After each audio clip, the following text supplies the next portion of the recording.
Crispy चीजकॉर्न sandwich बनवण्यासाठी सगळ्यात आधी मी घेतला आहे 1 वाटी बॉईल कॉर्न, अर्धी वाटी बारीक कट केलेला कांदा, अर्धी वाटी शिमला मिरची, 2 ते 3 हिरवी मिरची, चिली फ्लेक्स, ऑरिगॅनो, मीठ, लाल मिरची पावडर आणि मिरे पावडर हे सगळं टाकून छान असं फिलिंग हे मिक्स करून घ्यायचं.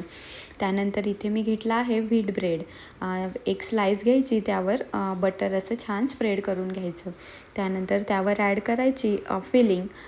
हे सगळं छान असं स्क्वेअर शेपमध्ये स्प्रेड करून घ्यायचं. त्यावर ॲड करायचं मोझरेला चीज आणि वरतून अजून एक ब्रेडची स्लाईस ठेवून द्यायची. वरतून लावून घ्यायचं बटर, छान असं क्रिस्पी होऊन जातं. आणि तवा गरम झाल्यानंतर त्यावर ही सँडविच ठेवून द्यायचं. एका साईडने भाजल्यानंतर त्याला पलटून घ्यायचं, परत दुसऱ्या साईडने सेम भाजून घ्यायचं लो टू मिडियम फ्लेमवर. आणि क्रिस्पी असा सँडविच रेडी आहे. सेंटरला कट करून घ्यायचं आणि तुम्ही बघू शकता एवढं क्रिस्पी आणि टेस्टी बनतं ना हे सँडविच. एकदा नक्की ट्राय करून बघा.